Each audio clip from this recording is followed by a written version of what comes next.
नमस्कार, मैं हूं सुमन कुमार। न्यूज अड्डा विद सुमन में आप सभी का स्वागत है। इस वक्त मैं कहां खड़ा हूं, सिर्फ बताना चाहता हूं, दिखाना चाहता हूं। ये सुप्रीम कोर्ट है। आज दिल्ली सरकार के लिए बहुत ही महत्वपूर्ण दिन है। महत्वपूर्ण दिन इसलिए कि संजय सिंह की पेशी हो रही है, राज्यसभा सांसद। और पिछले दिनों जैसे उनकी गिरफ्तारी ईडी ने की, उसके बाद जो दिल्ली में राजनीतिक भूचाल आ चुका है। आम आदमी पार्टी के तमाम सारे बड़े नेता जो हैं वो सड़क पर उतर गए थे और एक अलग तरीके का जो आंदोलन की शुरुआत उन्होंने की थी। उसके बाद फिर उनके अमानतुल्लाह जो एमएलए, उनके यहाँ ईडी की छापेमारी। अमानतुल्लाह का मसला कुछ और है, लेकिन संजय सिंह का जो मसला है वो आप जानते ही हैं कि शराब घोटाले से रिलेटेड ही वो मसला है। और क्योंकि सबसे ज्यादा मुखर होकर संजय सिंह ही अपनी बातें कहते रहे थे, वो पार्लियामेंट से लेकर तमाम सारे हिस्सों में। मसला इसलिए कि ईडी उन्हें ऑलरेडी अपने कस्टडी में रखी है, पूछताछ चल रही है। ये तीसरी बार जो है आज फिर से पेश की जाएगी और फिर उसके बाद रिमांड पे लेने की ईडी की कोशिश होगी। मसला सिर्फ यही खत्म नहीं होगा। बार बार उस बात को दोहरा रहे हैं कि हम निर्दोष हैं और हमने कुछ भी गलत नहीं किया, क्योंकि हमने आवाज उठाने की कोशिश की और आवाज उठाने का ही खामियाजा जो है वो हमें भुगतना पड़ा। देखिए, राजनेताओं के बारे में हम आप बहुत अच्छी तरह जानते हैं कि राजनेता जब जो कहते हैं, कहने और करने में, देखिए हमारे दर्शक चाहे किसी के प्रति भी प्रेम रखते हो, स्नेह रखते हो, मेरी उनकी भावना को आहत करने की कोई मंशा नहीं है, जिसके बारे में बता दूं। लेकिन एक बात है कि राजनेता हैं तो राजनेता अपनी जमीन बेच के कभी पॉलिटिक्स नहीं करता है। हाँ, एक हकीकत ये भी है कि राजनेता के घर पे आने वाले लोग जो हैं वो आते रहते हैं, जाते रहते हैं और उनसे मिलते रहते हैं। तो शराब घोटाले की जो जड़ की बात हो रही है, वो जड़ क्या संजय सिंह है? शराब घोटाले में, क्योंकि जो साउथ इंडियन कंपनीज हैं, अब आप मेरी बात समझ रहे होंगे, साउथ इंडियन कंपनी कौन सी? आंध्रा की, तेलंगाना की, केरला की, तमिलनाडु की जो कंपनियां हैं, क्या उनके जो सीनियर्स हैं या उनके जो कंपनी के जो मालिक थे, किसी न किसी सांसद के जरिए संजय सिंह से मिले थे क्या? क्या संजय सिंह सत्येंद्र जैन और दूसरी टीम को उनसे मुलाकात करवाई थी? ये तमाम सारे मसले हैं। और आपको याद होगा कि संजय सिंह बार बार इस बात को दोहरा रहे थे कि अगर हिम्मत है तो ईडी मुझे पकड़ के दिखाए। ईडी ने पकड़ ली और जिस तरह से पिछले दिनों जब कोर्ट में पेश हुए तब उन्होंने, और जिस लहजे में उन्होंने बात कही, तो कहीं न कहीं लगा कि वो प्रशासनिक पूरे ताना बाने में फंसे हुए हैं और वो कह रहे हैं कि मुझे मेरा इनकाउंटर न कर, इस तरह की चर्चाएं हुई थी, मेरा इनकाउंटर न कर दिया जाए। आज देखना ये दिलचस्प है कि वाकई में ईडी फिर रिमांड की डिमांड करती है या फिर इनको जुडिशियल कस्टडी में जाने देती है। अब दूसरा मसला क्या है, मैं बता दूं। दूसरा मसला है मुख्यमंत्री अरविंद केजरीवाल के आवास निर्माण में जो घोटाले हुए हैं उसका।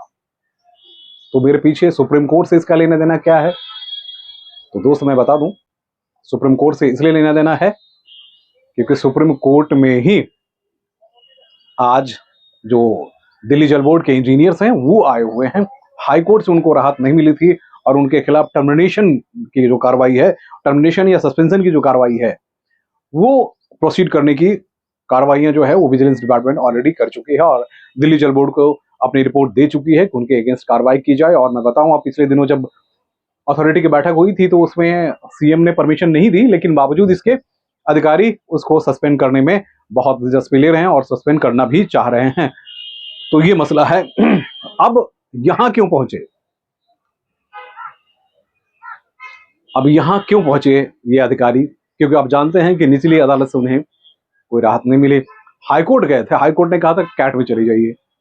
कैट ने भी जो प्रशासनिक अधिकारी हैं उनके डायरेक्शन को फॉलो करते हुए कहा कि इनके खिलाफ कार्रवाई आप अपने हिसाब से कीजिए। कहानी खत्म हो गई। अब ये फिर हाईकोर्ट गए, हाईकोर्ट ने इनके फेवर में दिया ही नहीं। इंजीनियर्स जो 5-6 इंजीनियर्स हैं उनके फेवर में बिल्कुल ही डायरेक्शन नहीं दिया। अब ये सुप्रीम कोर्ट आए हुए हैं कि उनके अगेंस्ट अब कार्रवाई होने वाली है, उनको सस्पेंड करने की जो रणनीति है वो बनाई जाए रणनीति की, मतलब ऑलरेडी डायरेक्शन से वो दिए जा चुके हैं, उनके खिलाफ कार्रवाई होगी। शीश महल मुख्यमंत्री, ऐसे मुख्यमंत्री, दिल्ली प्रदेश के मुख्यमंत्री जिन्होंने कहा कि मुझे घर नहीं चाहिए, मुझे गाड़ी नहीं चाहिए, मुझे कुछ नहीं चाहिए, मुझे ऐसे नहीं चाहिए, मुझे वो नहीं चाहिए, आज वो देश में वैसे मुख्यमंत्री के तौर पे सामने निकल के आए हैं जो हर सुविधा को वर्ल्ड क्लास के लेवल पे लेना चाहते हैं। देखिए, ये बहुत बुरी बात नहीं है, मुख्यमंत्री का घर बेहतर होना चाहिए, अच्छा होना चाहिए, कि मुख्यमंत्री से आप मिलना चाह रहे हैं। लेकिन ऐसा अचानक क्या हो गया कि मुख्यमंत्री अपने आवास पर 11 करोड़ से लेकर 45 करोड़ पर पहुंच गए।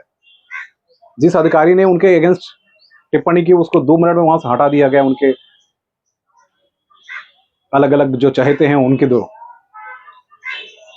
एक रिपोर्ट के मुताबिक ये भी कहा गया कि एक बंदा जो है वो दिल्ली जल बोर्ड में हुआ करता था, वो गला तक दबा देता था इंजीनियर को कि अगर आप अगर आप काम नहीं करेंगे, माने कंसल्टेंट के हिसाब से अगर काम नहीं करेंगे तो गाली गलौज से लेके हर चीज की जाती थी। बलि का बकरा बना कौन? ये अधिकारी। उस वक्त के chief secretary, former chief secretary इस पूरे प्रकरण में शामिल है। उस वक्त के लेफ्टिनेंट गवर्नर वो इस पूरे प्रकरण में शामिल है। उस वक्त के दिल्ली जल बोर्ड के जो अधिकारी हैं वो इसमें शामिल हैं। उस वक्त के जो पीडब्ल्यूडी के अधिकारी हैं वो इसमें शामिल हैं। अब पीडब्ल्यूडी के सारे अधिकारी जो आए हुए हैं वो यही सोच रहे हैं कि किसी तरह से हमारी नौकरी बच जाए, क्योंकि उनके अगेंस्ट ही कार्रवाई होने है। सालों से वो काम करते रहे, सालों से वो, लेकिन अब जो उनकी जिंदगी जो है वो एक ऐसी जगह पे आके अटक गई है जहां सिर्फ और सिर्फ सुप्रीम कोर्ट से ही उनको न्याय मिल सकता है। या तो सस्पेंशन पे फिलहाल स्टे कर दिया, जो कार्रवाई आगे बढ़ रही है उस कार्रवाई पे फिलहाल स्टे कर दिया जाए, रोक लगा दी जाए, या फिर उसको प्रोसीड करने के लिए कहा जाए। तो इसलिए आज का दिन दिल्ली सरकार के लिए, आम आदमी पार्टी के लिए बहुत ही महत्वपूर्ण है। दोनों जगह सबकी निगाह टिकी हुई है। इसमें सुबह सुबह आपको बताया कि कहानी यह है कि आज आम आदमी पार्टी के लिए बहुत ही महत्वपूर्ण दिन है। नमस्कार। एक और शिकायत है आपसे, आप ट्वीट तो देखते नहीं है, लाइक भी नहीं करते, कमेंट भी नहीं करते। कमेंट भी कीजिए, लाइक भी कीजिए, सब्सक्राइब भी कीजिए, और ताकि मैं आपको बहुत बड़ी बड़ी खबरें जो है उसको ब्रेक करता रहूंगा। नमस्कार।